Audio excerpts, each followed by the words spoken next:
Welcome to Project Lakutei Siches. We will be learning today Siche Beis of Parshas Ki Tetze, in Chelek Yudalit, page 86. This Siche here is on the last Rashi of this week's Parsha. V'siyam Parsha Seinu, Maitik Rashi Timcha Ezecher Amalek. So there's a mitzvah to erase the memory of Amalek. Umefarish, Rashi explains the pshat as follows. Me'ish v'adisha, it includes man or woman. Me'eilol v'ad yonik, an infant or a nursing baby. Mishar v'adseh, an ox or a sheep. Shelo yehi shem Amalek niskar, the name of Amalek should not be remembered. Afila ala behema, even on an animal that belongs to Amalek. Loimar, that someone could say, behema zush mishal Amalek haisa, this animal belonged to Amalek. So that's the pshat of Timcha Zecher Amalek, to completely erase a remembrance of Amalek. Bashkafer Ishaina, at first glance, Bo Rashi Lashmiyenu. So Rashi here is teaching me. Shemechia Zecher Amalek Pirusha, the pshat of erasing the remembrance of Amalek, is Leira Karigas HaBnei Yodam Da Amalek. Not just to kill and wipe out any of the humans that are descendants of Amalek. Elagam Mechias HaBeima, even to wipe out and completely get rid of even the animals. And we are forced to say, and this is the pshat, in the pashut pshat of the pasuk, since it says in the Torah Zecher, if you just get rid of the people, but you leave the animals alive, so then you still have Zecher Amalek, a remembrance for Amalek. Another point is the Bnei Adam einam Zecher Amalek, ela Amalek atzmai. Descendants of Amalek, they are Amalek. So if the Torah says Zecher Amalek, it's telling you we're not talking about the people. Obviously, the people you have to get rid of. It's talking about any other things that are related to Amalek, that are connected to Amalek, that you have the remembrance, the name of Amalek upon them. So therefore, from this lashon we know that it includes animals as well. However, the Rabbi has a bunch of questions here on this Rashi. The first question is, Ma b'chlal kosher ba'atevos timcha zecher Amalek shehuskek Rashi lefashon. What's bothering Rashi? What's not understood in these words? Timcha zecher Amalek. Wipe out any remembrance of Amalek. Why does Rashi have to clarify that? Isn't it simply understood that it would include everything? Anything that the name of Amalek would be mentioned on it has to be erased. Now, if we'll say Rashi is not coming to explain the translation of these words that are simple. Ela kushta de milsa, he's coming to tell you the truth of the facts here. How do you accomplish this? How do you wipe out any memory of Amalek? If it's necessary to explain how this is done, so why doesn't Rashi explain this in Parshas B'Shalach? The Eibishter says, I will wipe out any remembrance of Amalek. And there Rashi doesn't say what that entails. How do we wipe out the entire remembrance of Amalek? So if Rashi doesn't say anything the first time around, so mochach, it's clear, the meaning of the words timcha zecher Amalek or emcha zecher Amalek, and also how it's to be done. It's simple and easy to understand even for the child learning this. So why here in this week's parsha does Rashi explain what timcha zecher Amalek includes? So that's one simple and basic question of this Rashi. And then, if you look more specifically into the language of Rashi, there are the following questions. So what's Rashi's chiddush? Rashi is saying that wiping out the remembrance of Amalek includes even the animals. Why is Rashi bringing, which is actually a quote from the pasuk in Shmuel, the men, the women, the infants, that's the human beings. They are Amalek themselves. As we said before, that's obvious that they have to be erased. The chiddush here is even the animals. So Rashi should have just quoted the conclusion of the pasuk where it says shor vatzeh and so on. Beis lama lehevi Rashi gam siyam akasav migamol vat chamer. There in the pasuk it goes on and it mentions also the camel and the donkey. Miyachash gam heim zecher Amalek. They're also part of the memory of Amalek. Veinam b'chlal mishor vatzeh. It's not part of Shayr and Seh, the ox and the sheep. If the pasuk is Shmuel, elaborates and counts separately Gomel and Chamer, so then Rashi should also bring separately Shayr and Seh and then Gomel and Chamer. That's the main chiddush regarding the animals. Gimel me'ishvat Seh krahu kana. As quoted before, this is something that comes from the pasuk in Shmuel. Because and nevertheless, like Kosav Rashi kedarka b'kamim mekaymis or b'kol makayim kedichsiv. Rashi does not say that Kidduchsiv. He doesn't tell you he's quoting a pasuk from Shmuel. Why not? Rashi speaks and says these words as if it's his own piddush, his own language, but it's not. After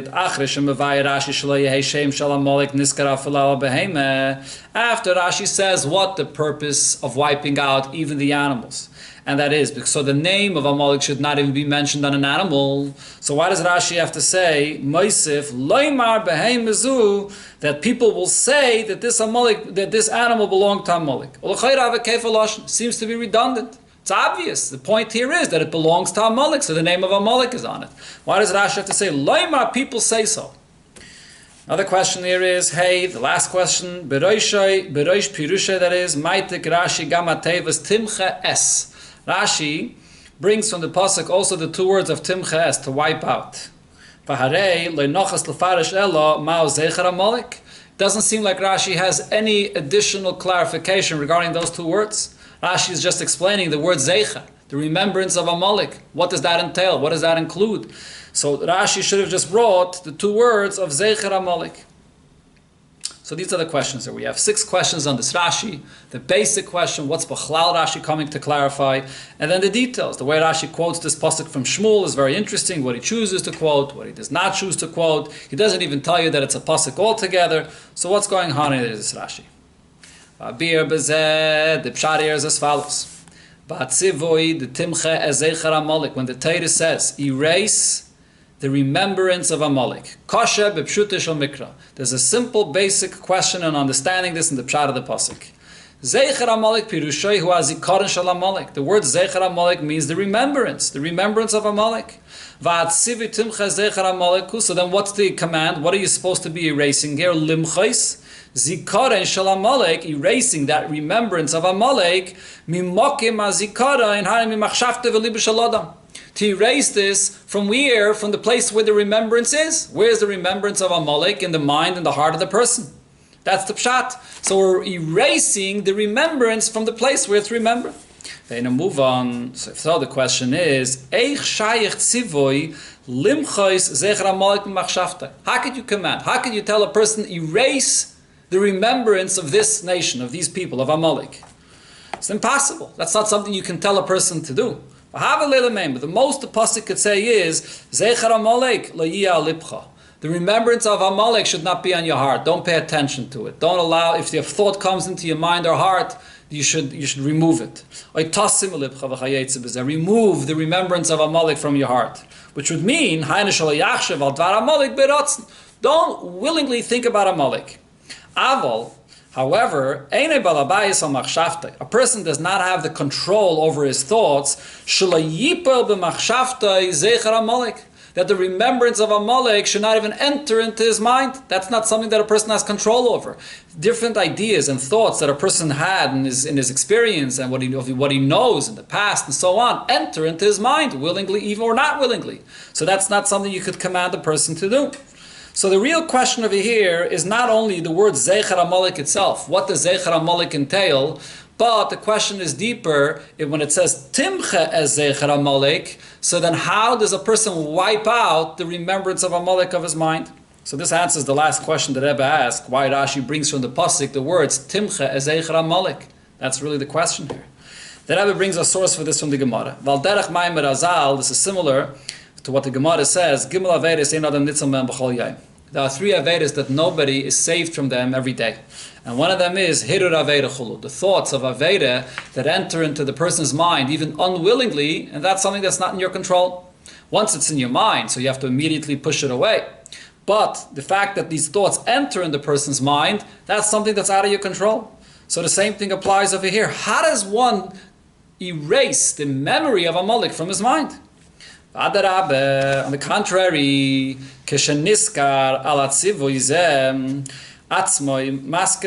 when a person remembers this very command, that I have to erase Amalek from my mind, so this itself reminds you of Amalek. So the very tzivui itself, the very command to erase Amalek, so the remembrance of Amalek is there in your mind. And the Rebbe continues on and says as follows. Now we'll understand why in Parshas Bishalach this question doesn't come up. That was one of the points that Rebbe asked.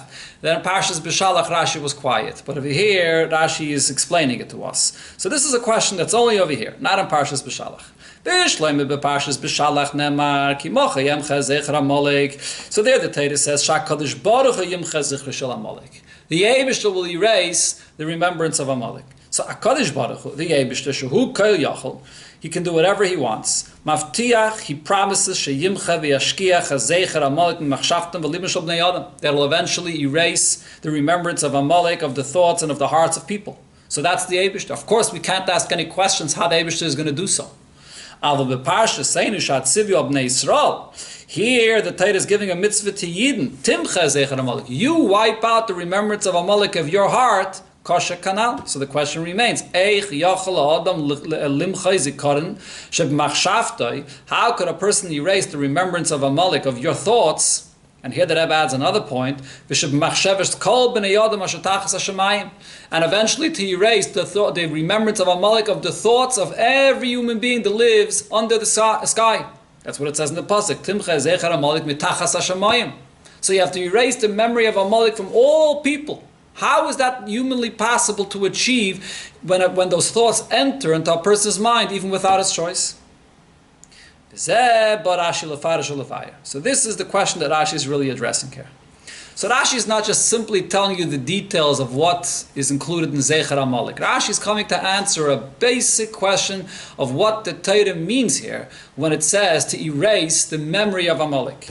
Rashi explains, what's the mitzvah? What is the action that the person has to do? It's not upon you. It's impossible for a person to actually wipe out the memory of Amalek from your mind. Kiyim, what the person has to do is limchais, that is kol advarim amaskirim shmoi shel Amalek. You go and erase and wipe out anything, any item, anything that exists that will remind you of the name of Amalek. That's what you have to do. And here Rashi says what that includes. Mishar, vatzeh, including an ox or a sheep. Shalai shem Amalek niska filal behema lema behema zumi shal Amalek kaisa. So that the remembrance of Amalek should not even be on an animal that belonged to Amalek. That's the action of the mitzvah. To erase it from what exists that comes from Amalek. However, we're not going away from the pashut pshat of the pasuk though. The simple pshat of Timcha Zecher Amalek is to erase the remembrance of Amalek of your mind, of your heart, that it shouldn't even ever enter into your mind and heart. So the Rebbe says, Sha'al Yedezeh, when you will erase any trace of Amalek that exists in the world, from the people and the animals, and eventually what will automatically happen is, Yishachach Safsav Zikaron Amalek Gam Machshavte V'li B'Shal Adam. The remembrance of Amalek will also be forgotten from the mind and heart of a person. If you erase any trace of Amalek amongst humans and amongst animals that come from Amalek, and the name of Amalek doesn't exist in the world anymore, eventually it will be forgotten from you as well. The Rebbe brings an example for this in the Ha'ara regarding what Chazal tell us, that when a person passes away, so eventually the remembrance, the memory of that person is mishtakach min alev. It gets forgotten from the heart. And the Rebbe is comparing it to our case over here. That Amalek, to remember Amalek, so apparently, possibly the Rebbe means that it doesn't just mean the existence of a nation that had the name Amalek, but what Amalek stands for, what Amalek is about. That thought about Amalek shouldn't ever even enter into your mind, because the whole trace of Amalek is entirely wiped out from the world, and eventually what Amalek stands for will never enter into your mind and heart. Okay, so this is the simple pshat of the Rashi. We actually answered over here the first and last question that the Rebbe asked. The first question, what's Rashi coming to address? And the last question, why Rashi brings from the pasuk the words Timcha Ezecher Amalek. Rashi is teaching these words how this mitzvah is fulfilled.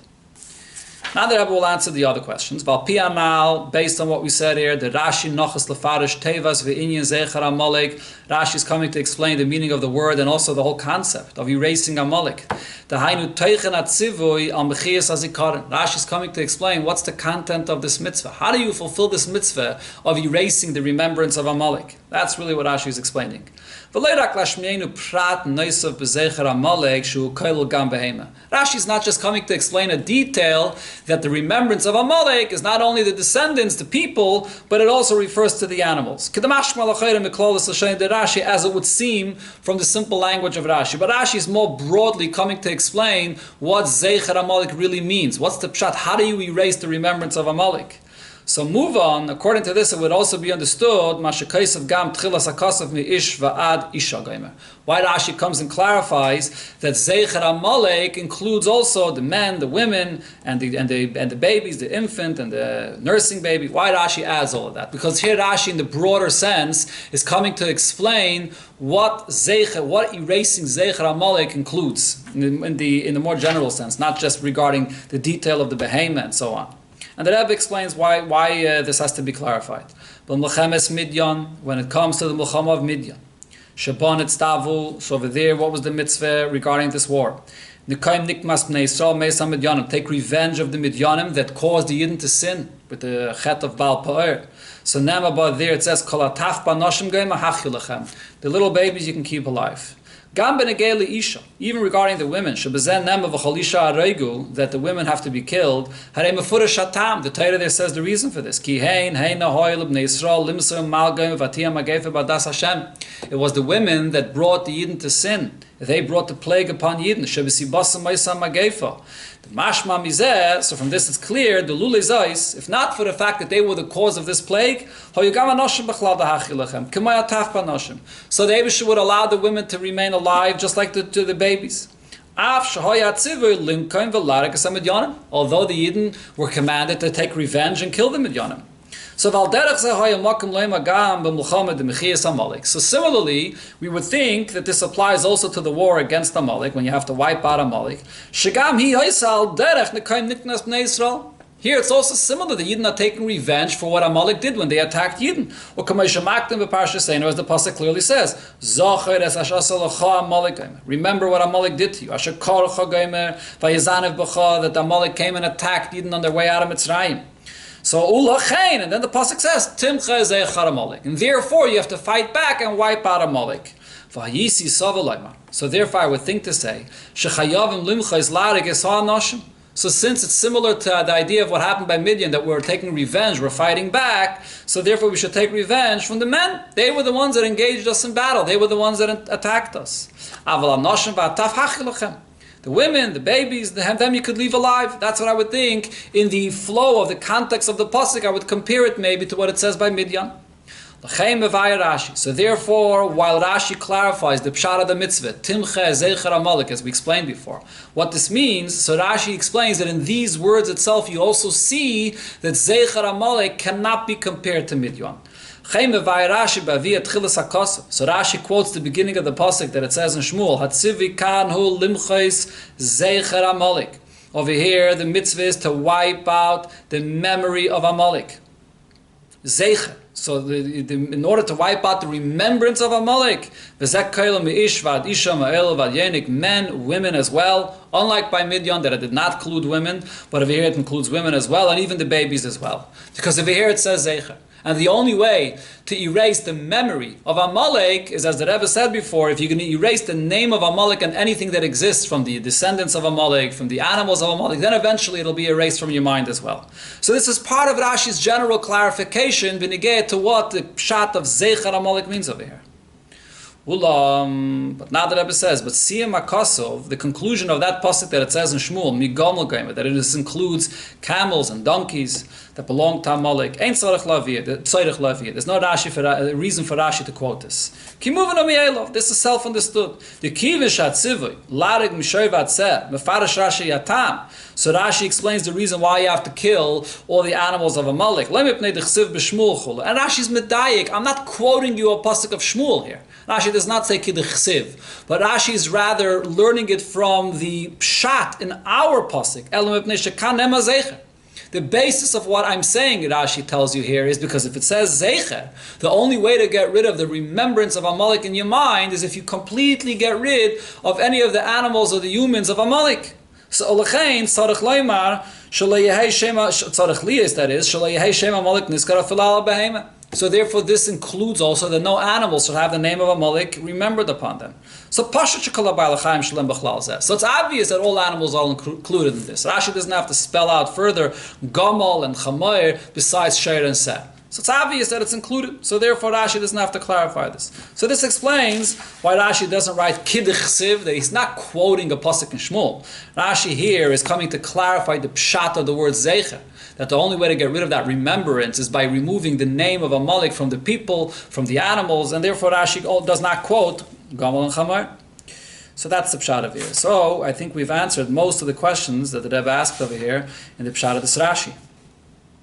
But there's still one question which the Rebbe asked. Why does Rashi say that loymar behem izum shel Amalek kaisa? Seems to be a redundancy. Rashi just said he erased the name of Amalek from the animals.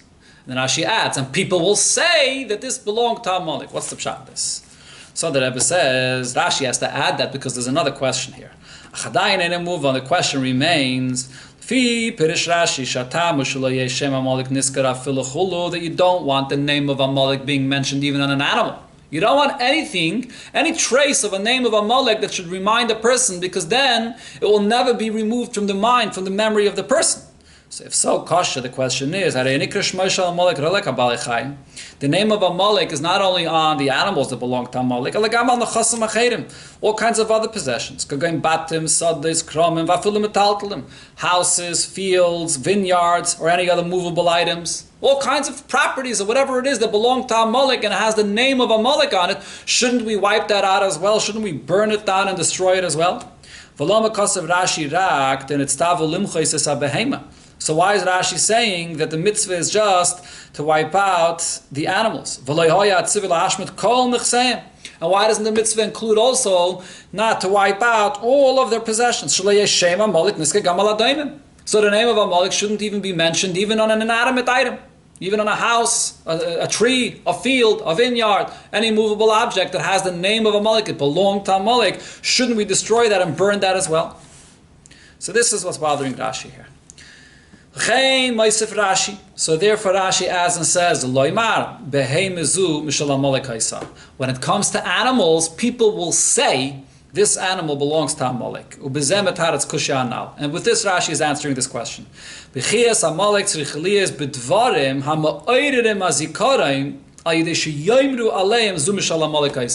Wiping out any trace of Amalek, that the name of Amalek shouldn't be remembered, is only when it's something that people will say that this belonged to Amalek. And this is only true regarding animals and not regarding other objects, not regarding other properties or objects that belong to Amalek. Why not? What's the difference? So the Rebbe explains as follows.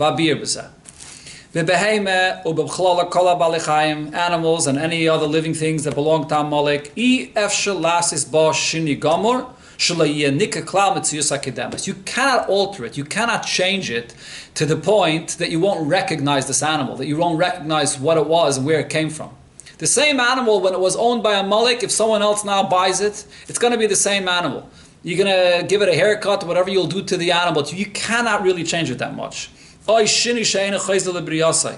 if you change it, but eventually it goes back to its original nature.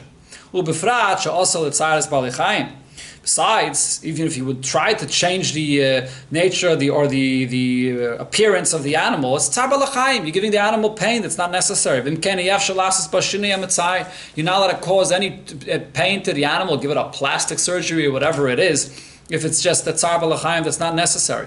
So practically speaking, to take an animal that you buy from Amalek and to change it, that you shouldn't recognize that this is an animal that came from that individual or from this family of Amalek is impossible.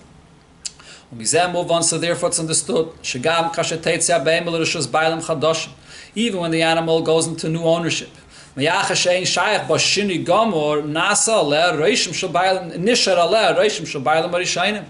it remains a mark of the name of the previous owners. So if the animal remains in its same appearance and its same nature, so therefore it's the human nature that it reminds you of the previous owners. So therefore, animals from Amalek, even if they're going to enter into the possession of Yidden, Yidden will buy them, or Yidden will conquer and confiscate all the animals, and they're enter into the Yidden's ownership. That's not enough. It cannot go through a complete change from its form and its appearance before. And therefore, people will always be able to say, this once belonged to Amalek. And therefore the name of Amalek will not be erased. So that's what Rashi is saying. Even after you'll acquire or you'll confiscate these animals of Amalek and you assume a new ownership over these animals, it does not change the fact that it's still the same animal and it reminds you of the previous owner. Which is not the case when it comes to all other possessions of Amalek, whether it's properties, whether it's movable items. It's not necessary to wipe it out, to burn it down to the ground or whatever. And it would be enough, and if it's enough, then it would be necessary, at least in the Pshat, change it to such a degree that it will be completely, the appearance of the whole thing is completely different, and it won't remind you of Amalek anymore. You take an item, whatever it is, completely change it, alter its appearance. Whether it's a property, it can change its complete appearance. Whether it's a building, whether it's a house, totally change its appearance, and it won't remind you of Amalek anymore. So therefore, it's not necessary to completely wipe out and burn down any of these things that are on the category of a daimim. The Rebbe takes us a step further. We can even say possibly more. The dvarim elu, these objects, these items that we're talking about over here that are from the daimim, since by their very nature, nothing is forcing it to remain the way it always was, like it is in the case of an animal, the very fact that you acquire it or you confiscate it and it enters into a new possession, and now it's totally in your control and you have the very simple option and possibility to change them.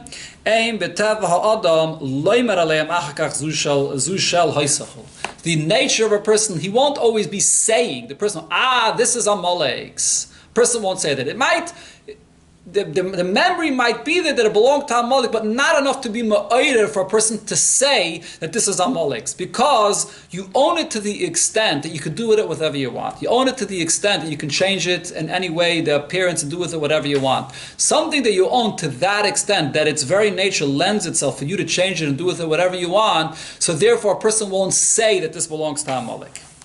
The Chasam Achedim, so all these other possessions that would belong to Amalek, and inanimate, afilim chshuvim, even if they're very, very choshev items, even very expensive items, kaganavanam toibus and margolius, precious gems, stones, since it's possible to completely change their appearance, it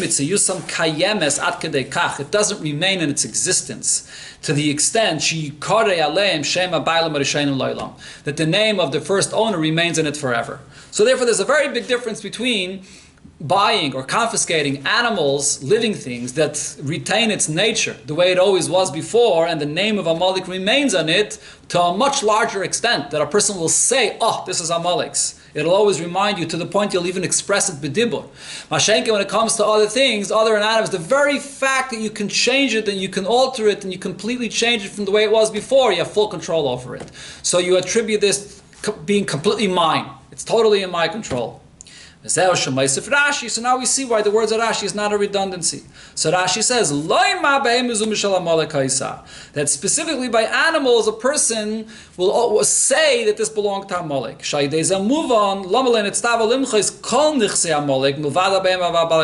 this addition, Rashi is clarifying why it's not necessary to wipe out all other possessions of Amalek besides the animals. Because it's specifically by the animals that it's ma'oder, a stronger memory that a person will say that this belongs to Amalek. And therefore, only when you wipe out the animals, not only the humans, but the animals as well, this will eventually get rid of the remembrance of Amalek and even the remembrance of Amalek in the person's mind. Now the Rebbe adds, now how would Rashi know that this is actually the pshat in the pasuk here? True, in the pasuk of Shmuel, when it talks about this, it doesn't mention anything about the fact that there's an inyan to erase Amalek from a daimim, right? The objects of Amalek, to burn and destroy the objects of Amalek. But, as the Rebbe says, Rashi here is not really quoting the pasuk of Shmuel. He's teaching the pshat in our pasuk here, Zeicher Amalek. So maybe in the pshat of Zeicher Amalek, it does include destroying the daimim of Amalek as well. So the Rebbe clarifies, and what forces us to say so, even in the pshat of the pasuk, kan al asar, right here, shaloi kol nichse Amalek ma'abdim, then you don't have to go and destroy all of the possessions of Amalek. Dim kain havalei meime bakra loshen chedem.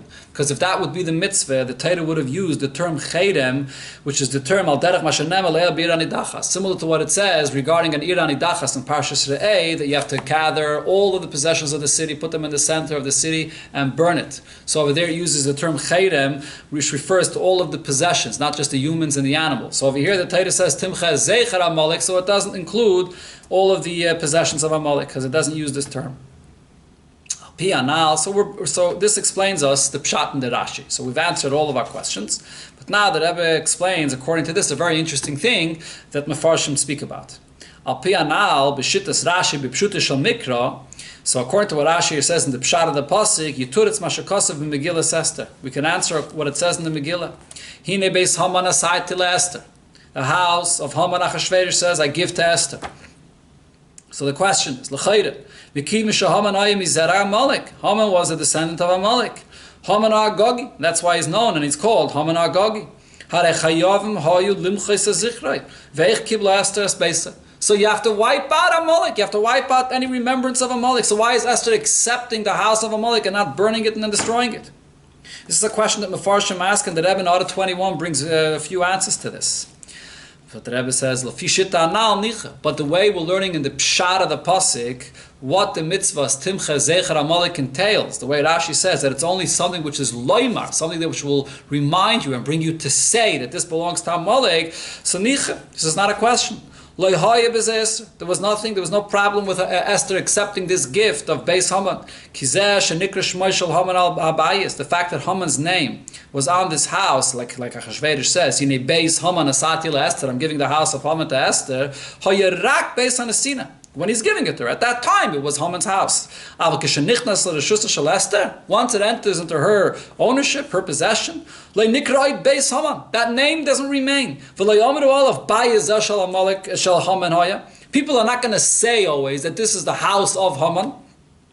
People will say, this is now Esther's home. Esther decorated it the way she wanted. She lives in it the way she does. And she has the full possession. She could totally change the house in any way, shape, or form she wants. And as the Rebbe said, therefore, it's not compared to animals that always remain the exact same or very similar to the way it was by its original owner. You can't change it much. So therefore, taking Beis Haman and now becoming Beis Esther is not a problem. Now here the Rebbe brings a very interesting Kal V'chomer to prove this point. The very fact that there's another mitzvah here, besides the mitzvah of wiping out Amalek, in the beginning of this parsha that it talks about Amalek, there's the mitzvah to remember what Amalek did for you. So maskiras Amalek, that very mitzvah reminds you constantly what Amalek did. But nevertheless, it's not a contradiction, al pipshuta shel mikra kanal, even in the simple pshat of the pasuk, to the mitzvah to wipe out Amalek. If a person is remembering, and then he's remembering in order to wipe out the memory of Amalek, this itself is the way that the remembrance of Amalek will be forgotten from your heart. If a person remembers to remember, so then it won't wipe it out. But if you're remembering to erase, it will be forgotten from your mind. That's what we're going to have to say. The Rebbe in a moment will explain this more in the next sif. But the point of it here is that Rebbe has a Kal V'chomer. If you're saying that the mitzvah to remember Amalek is not a contradiction to the mitzvah to wipe out Amalek, Allah has kama v'kama b'nesinas Beis Haman. Most definitely, when it comes to the fact that the house of Haman is given to Esther, it's being given to Esther to become hers, that she can do with it whatever he wants. So the whole point is what? To create a shrine with the name of Haman on it forever? No, Adarabah. The whole point Achashverosh gives it to Esther is to be mevatel the name of Amalek. That Esther should assume ownership and it should become hers and have her name on it. So we can't say that this is a contradiction to the concept of wiping out the name of Amalek. Adarabah. The whole point is to wipe out and to give it over to Esther. But the Rebbe now comes back to the point, to this Kal V'Chayim that the Rebbe said over here. V'hinei la'achrei kol zeh tamua. But still, this seems to be a big wonder. Eich efsher limchais zichrei shel Amalek. How is it possible to erase the remembrance of Amalek? V'harei mashi'ira la'Amalek. This that happened with Amalek, who kama parshi is b'Torah. There's a few parshas in Torah that speak about this. And v'yad Rabbi netztavinu rak yisham l'chagayim pen tishkach pen yisurim uvavcha. You should be careful not to forget, not to every move of your heart what Amalek did. This is one of the sheish schiris that we say every single day. V'chein kanal atziv the parsha seinu hu kolosh nakasev in this week's parsha. The pasuk says zocher eisa shasulacha Amalek. Remember what Amalek has done to you. So how is that not going to be a contradiction to the other mitzvah, which is to wipe out Amalek? A very simple and basic question. You have two mitzvahs that seem to be diametrically opposed to each other. Remember Amalek, but at the same time, wipe him out of your remembrance. Completely wipe it out of your memory. And you have to wipe out and erase any trace of what exists from what comes from Amalek, the humans, the animals, so that people shouldn't say, oh, this comes from Amalek. But here we're saying there's a mitzvah to remember Amalek. So how does this work? So therefore the Rebbe says we must say as follows. Gam b'pshutish al mikra. This is understood even in the pshat of the pasuk. Da asura zchiras Amalek l'shem zchira. The problem is, the isser is to remember Amalek if you're actually intending to remember, if that's your intention. If you're remembering Amalek because you want to remember who Amalek is and what he's about, that's a problem. But at the same time, but to remember Amalek, and your entire purpose of the remembrance is just in order to erase, that's not called remembering. You're remembering in order to erase. That's called remembering. That's just a method of how to erase. So therefore, that not only is that not a contradiction to erasing, that's the way you erase it. That's how you get it out of your mind completely. There's a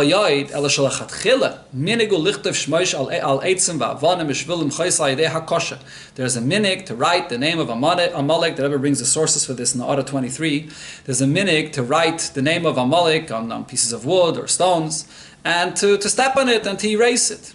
Right? So when the person writes the name over there, and he's writing it just in order to erase it, that's a problem with remembering Amalek? No, Adarabah. The very writing itself is l'chatchila l'shem erasing. That's not called remembering Amalek at all.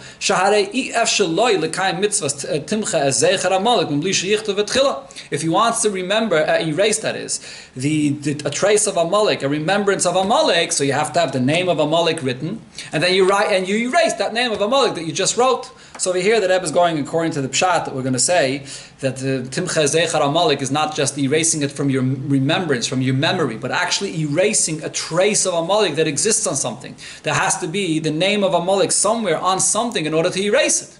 So l'chatchila, the person is writing it with the intention to erase. This is not called that's not called remembering. It's pashut not called remembering if you're just doing it in order to erase. Adarabah, it's a chelik of the erasing. Now the Rebbe says, according to this, very interesting. According to this, we can ask the following question: a person is stealing from an ani. He's stealing from a person that's very poor. Why is he doing this? Because he wants to then get caught and then pay him kefil, like the halacha is by gneva, that you have to pay double. He knows that this poor man is too embarrassed. He's not going to accept tzedakah in any other way. So you're stealing from him in order to pay him kefil, and then he'll accept it in a graceful way, in an honorable way. So what's happening over here? The person's doing a ma'aseh gneva. But if we're saying regarding remembering, that if the whole remembering is the beginning of the process to erase, it's not called remembering. It's not begeder remembering. Adarab, it's the haschala of the erasing, and therefore it's b'chlal not a stira to the mitzvah of erasing. It's a chelik of the erasing. So maybe we should say the same thing over here, that the very act of stealing from the ani is the beginning of your giving of tzedakah. This is your mechanism of giving. So maybe this is allowed. Another example, a person buys chametz on Pesach because he wants to have the opportunity to fulfill the mitzvah of burning the chametz. He's l'chatchila buying it in order to burn, not buying it and then burning. No, he's buying it to fulfill the mitzvah. So maybe that's not b'chlal called that you bought it and that you own it. You should be over by your matzah. No, I bought it to burn. So that's not a problem. Third example, a person that makes an Avodah Zarah just for the purpose to go and smash the Avodah Zarah. He wants to go and smash Avodah Zarah. He doesn't have any Avodah Zarah to smash. So he makes an Avodah Zarah in order to smash it. He's making Avodah Zarah. He's not making Avodah Zarah. When he makes it, it's l'chatchila, the process to smash. So therefore we could say that in all of these cases it might be allowed. The Rebbe doesn't go into a further discussion of this over here.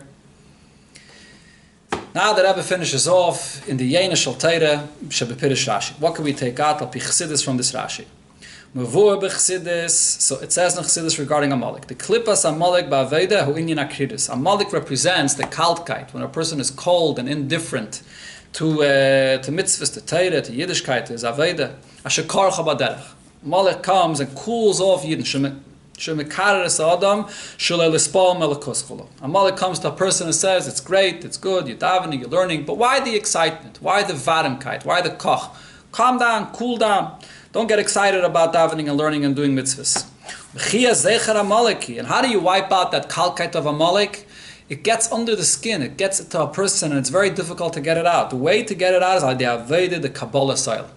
You accept it with an oil malchus shamayim, you throw yourself into it. No, I'm doing this anyways, even though that kaltkeit's there, I'm going to do it anyways, and you go and you're determined and you bring back that varamkeit and that involvement that you have. So Kabbalah soil is the way to fight back Amalek. When it comes to a kaltkeit, the kaltkeit is not rational. So it's not, how are you going to fight back? You're going to logically come and argue and talk and persuade. It doesn't work. The Kabbalah soil will connect you in a way that it'll remove the kaltkeit. This idea we could see hinted here in Rashi. Where is the influence of Amalek and how you could fight back? Amalek could have an influence. The point that Rebbe is going to say over here is Amalek could have an influence in a lot of different areas in a person's Avodas Hashem until the area of Kabbalah Soil. There Amalek doesn't have an influence. So let's see. Amalek, Vireshis Goyim Amalek, and he's the beginning of all nations. And the Rebbe says what all nations entails in the parentheses, Zayin Umais, the 7 nations, or the Zayin Midais, the 7 Midais of a person. Amalek is really the beginning and the shayrish and the source of all the nations. So Amalek could have an effect in the person in Zel Umazeh, in the place where there could be a battle between the Nefesh Lakis and the Nefesh Bahamas. So therefore Amalek could have an impact where? B'Zayin Midas the Nefesh Lakis, in the 7 Midas of the Neshama of the Nefesh Lakis, U'B'chol Nefesh Bahamas, in all of the areas, in any part of the Nefesh Bahamas, of course Amalek could be very effective. Va'ad She'en Hashem Shalim, the name of the Eibishter is incomplete, and therefore it says Rak Yudke. In Parshas Beshalach it says the name of the Eibishter only Yudke, V'loi Vavke, and not the name Vavke, which was Zayin Midas de Lamaila. Vavke corresponds to the Midos, so it's only the name Yudke that's B'Shleimus, but not the name Vavke, because that's the main place, the Midos, the Zayin Umis, which represents the Zayin Midas. That's the main place where the opposition of Amalek is very strong. And also Ve'ena Kisei Shalem, the Eibishter's throne, so to speak, is not complete. What does this represent? So the Rebbe says B'Kitzer, it says there in Parshas Beshalach, case. Ki yod al case ka. So it says case below aleph. The letter aleph is missing in the word kisei. What's the letter aleph representing? Ein alufay shel olam nigle ba'helam v'kisei d'olam. The aleph, which is the master of the universe, is not there, not revealed in the case, which the word case without the aleph means concealment. So it remains concealment without the revelation of the aleph, which is the master of the universe. The heavens is the Eibishter's throne, and the earth below is the Eibishter's footstool. But that's not revealed, and therefore the aleph is not there. So that's the opposition of Amalek. Uba in a person, ish v'amakabel isha. So this is what Rashi hints, that Amalek could influence and reach ish v'isha. What is ish v'isha? Nikra ken al shema midais. This refers, the ish is the midis of a person. There are different terms that a human being has. Adam, ish, enish, gever. Ish is the midais. And Isha also represents the Midais. So this is where the main place where Amalek, the influence of Amalek, the kalket of Amalek comes. When a person's Midas are still not mature, it doesn't have the seichel behind it, it's still immature, over there Amalek could definitely have a big impact, which is what Rashi hints when he says the infant or the nursing child, which is the Midas of a person when they are bekatnus. That's what it should be here. The nefesh bahamas of a person, Amalek could definitely have a big impact on a person. Mishair vatzeh, whether an ox, whether a sheep. Shair is a strong animal, which is very strong. Bechalisha is bekatnas, a nefesh bahamas that's very weak. So all of these places, this is the midas, primarily the midas of a person is where Amalek, the kalkeit of Amalek comes in. So you have to erase the remembrance of Amalek and the impact of Amalek mi-ish, from ish, which are the midas, until atzeh, until the most weak nefesh bahamas, you have to erase the impact of Amalek in these places. So since there's the impact of Amalek amongst all the nations, Amalek is the source of all the other nations, which refers to all the midas. In all aspects of what's included in Goyim, in the nations of the world, has to all be erased. And even more so, it says, that the Eibusha will actually transform the nations and transform all the nations. All Goyim. All of them are going to be elevated. So when you look in the pasuk in Shmuel, what does it say? Gami Gamal vat Chamayr. Because it says all of them, everybody's going to be transformed. So this includes even Gamal and Chamayr, which are hints to different aspects of the nations amongst the Goyim. Rashi doesn't quote this, as we said already before. Rashi only brings what's shaykh to Pshuta Shel Mikra. Possibly the Rabbi even means the Avaida in Pshuta Shel Mikra. And therefore, in what Rashi already said, it already includes all the different aspects of Avaida. So Rashi doesn't go into the absolute shleimus of La'asad Lave, which the pasuk includes in Shmuel. Rashi says the basics that are negayah to Avaida.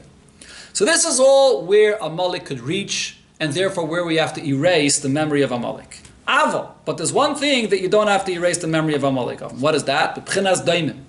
In the place of a daimim. What does this refer to?